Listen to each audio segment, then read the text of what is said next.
دیکھیں اچھی طرح سمجھ لیں، جب تک کوئی زندہ ہے اس کے مال پر کسی کا حق نہیں ہوتا، یہ ذہن میں رکھیں۔ یہ بعض بچے کہتے ہیں ہمیں ہمارا حق زندگی میں دے دیں۔ آپ کو حق کی تعریف پتہ ہے کہ حق کہتے کس کو ہیں؟ آپ والد صاحب کے والدہ کے سینے پر چڑھ کے گفتگو کر رہے ہیں کہ ہمارا حق ہمیں دے دیں۔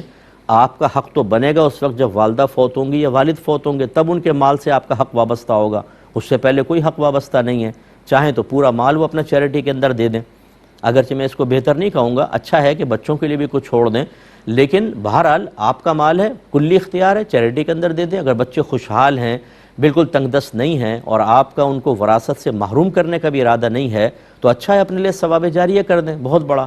ایک صاحب نے مجھ سے کہا میرے اتنے لاکھ روپے ہیں، کافی بڑی انہوں نے کوانٹٹی بتائی، تو میں چاہ رہا ہوں بیوی میں بچوں میں تقسیم کر کے زندگی میں ہی چلا جاؤں تاکہ بعد میں جھگڑے نہ ہوں۔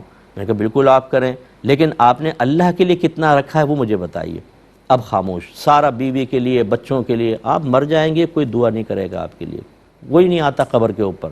سال میں کبھی ایک آدھ دفعہ کوئی برسی وغیرہ منا لی رسمی طور پہ تو شاید ہو جائے، ورنہ اتنی مصروف زندگیاں ہیں کہ آپ قبر میں اکیلے پڑے ہوں گے، جن کے لیے آپ نے رات دن گالیاں کھائیں، دھوپ گرمی بھوک پیاس برداشت کی، جن کے لیے اپنے نفسانی خواہشات قربان کی، اپنے بے شمار ذاتی مفادات آپ نے بالکل ختم کر دیے، ان کے لیے دوستیاں کی، ان کے لیے دشمنیاں کی، کتنے رشتہ داروں کو ان کی وجہ سے چھوڑا، یہ بالکل اجنبی بن جائیں گے۔ اس وقت حسرت ہوگی کہ ان کو دینے کا فائدہ کیا ہوا تھا۔ اللہ کو دیں، اللہ تعالیٰ انہیں بھی سنبھال لے گا، آپ کو بھی سنبھالے گا۔ لیکن میں یہ نہیں کہتا ہوں کہ سارا دیں، نبی کریم کی تلقین یہی تھی۔ ایک صحابی نے عرض کیا رسول اللہ میں اپنا سارا مال صدقہ کرنا چاہتا ہوں، وہ بیمار تھے، سرکار نے فرمایا کہ نہیں۔ کہا آدھا کر دوں؟ فرمایا نہیں۔